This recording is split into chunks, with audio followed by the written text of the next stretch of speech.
जय श्री कृष्णा। गाँव की स्त्रियां अत्यंत प्रेम से सीता जी को आशीर्वाद देती हैं और कहती हैं, हमें अपनी दासी जानकर दर्शन दीजिएगा। सीता जी ने उन सबको प्रेम की प्यासी देखा, मधुर वचन कह कहकर उनका भली भांति संतोष किया, मानो चांदनी ने कुमुदनियों को खिलाकर पुष्ट कर दिया हो। उसी समय श्री रामचंद्र जी का रुख जानकर लक्ष्मण जी ने कोमल वाणी से लोगों से रास्ता पूछा। स्त्री पुरुष दुखी हो गए, उनके शरीर पुलकित हो गए, उनके नेत्रों में प्रेम का जल भर आया, उनका आनंद मिट गया, वे उदास हो गए, मानो विधाता ने संपत्ति छीन ली हो। कर्म की गति समझकर उन्होंने धैर्य धारण किया, अच्छी तरह निर्णय करके सुगम मार्ग बतला दिया। तब लक्ष्मण जी और जानकी जी सहित रघुनाथ जी ने गमन किया, सब लोगों को प्रिय वचन कह कहकर लौटाया। लौटते हुए वे स्त्री पुरुष बहुत ही पछताते हैं, मन ही मन देव को दोष देते हैं और कहते हैं, विधाता के तो सब काम उल्टे हैं। वह विधाता बिल्कुल स्वतंत्र, निर्दय और निडर है, जिसने चंद्रमा को रोगी और कलंकी बनाया, कल्प वृक्ष को पेड़ और समुद्र को खारा बनाया। उसी विधाता ने इन सुकुमार राजकुमारों को वन में भेजा है।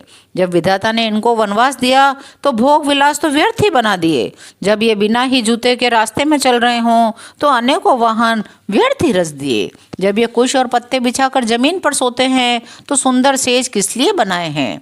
विधाता ने जब इनको बड़े बड़े पेड़ों के नीचे ही निवास दिया तो उज्जवल महलों को बना बनाकर उसने व्यर्थ ही परिश्रम किया। फिर ये जो सुंदर और अत्यंत सुकुमार होकर मुनियों के वल्कल वस्त्र पहनते हैं, जटा धारण करते हैं, तो विधाता ने भांति भांति के गहने और कपड़े व्यर्था ही बनाए।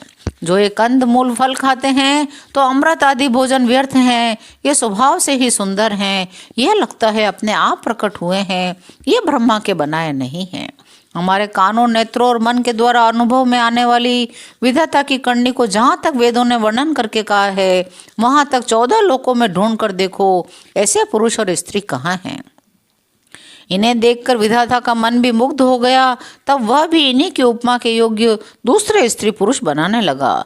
उसने बहुत परिश्रम किया, परंतु इनकी तरह कोई पूरा नहीं उतरा। इसी ईर्ष्या के मारे उसने इनको जंगल में लाकर छिपा दिया है। कोई कहते हैं, हम बहुत नहीं जानते, हाँ अपने आप को परम धन्य अवश्य मानते हैं जो इनके दर्शन कर रहे हैं।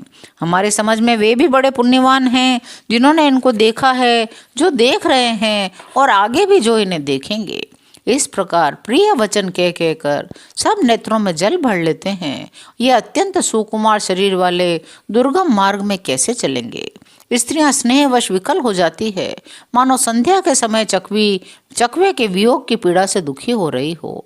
इनके चरण कमलों को कोमल और मार्ग को कठोर जानकर व्यथित हृदय से उत्तम वाणी में कहती हैं, इनके कोमल और लाल लाल तलवों को छूते ही पृथ्वी वैसे ही सकुचा जाती है जैसे हमारे हृदय सकुचा रहे हैं। जगदीश्वर ने यदि इन्हें वनवास ही दिया तो सारे रास्ते को पुष्पमय क्यों नहीं बना दिया। यदि ब्रह्मा से मांगे मिलें तो हे सखी, हम उनसे मांग कर इन्हें अपनी आंखों में ही बसा लें। जो स्त्री पुरुष इस अवसर पर नहीं आए, जो सीताराम जी को नहीं देख सके, वे व्याकुल हो होकर पूछते हैं, भाई अब तक वे लोग कहाँ गए होंगे।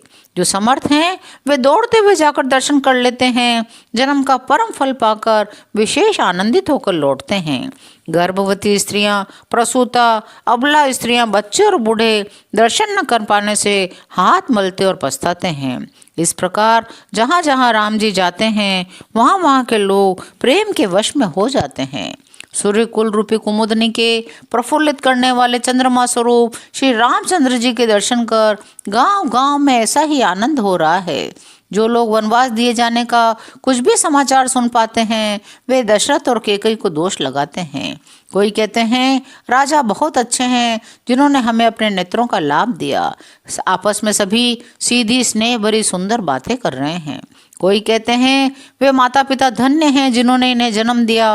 वह नगर धन्य है जहाँ से ये आए हैं। वह देश, पर्वत, वन और गांव धन्य है जहाँ से ये जाते हैं।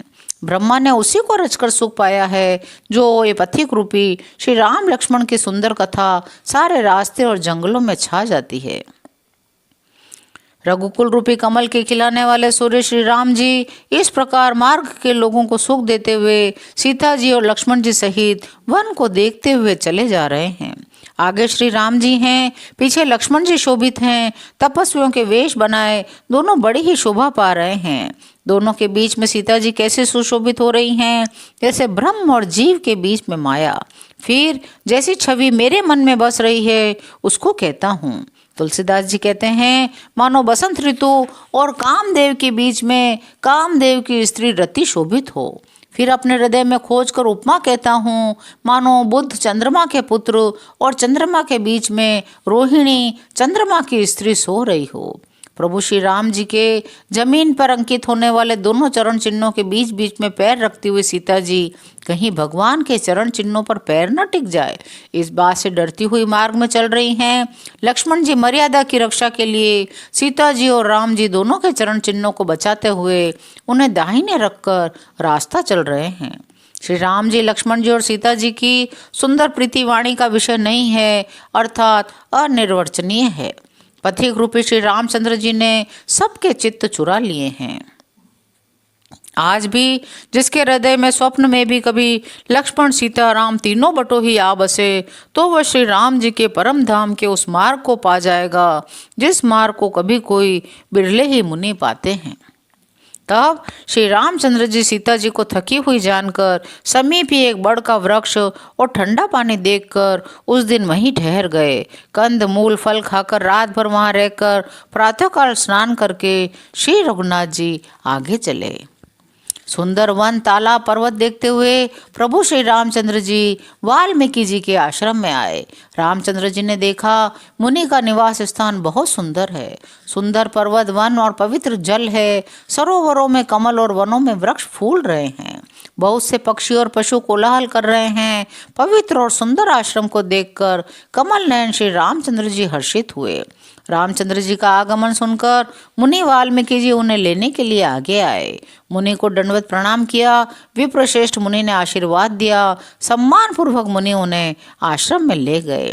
श्रेष्ठ मुनि वाल्मीकि जी ने प्राण प्रिय अतिथियों को पाकर उनके लिए मधुर कंद मूल और फल मंगवाए। सीता जी लक्ष्मण जी और राम जी ने फलों को खाया।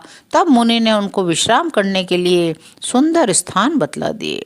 मुनि श्री राम जी के पास बैठे हैं। उनकी मंगल मूर्ति को नेत्रों से देखकर वाल्मीकि जी के मन में बड़ा भारी आनंद हो रहा है।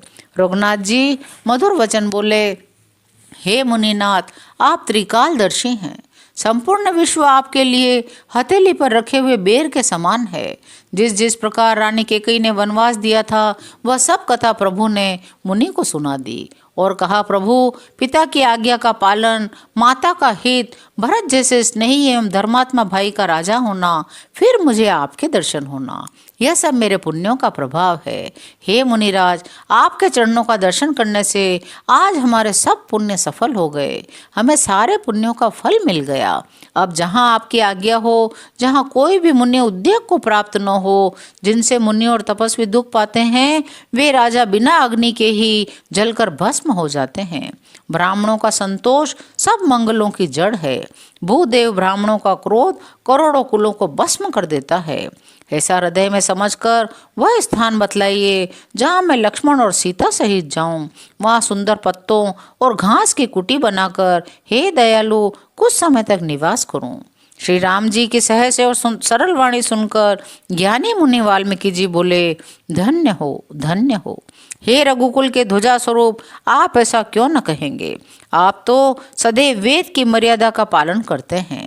आज की कथा यहीं विराम लेती है। शेष अगले अंकों में। जय श्री राम।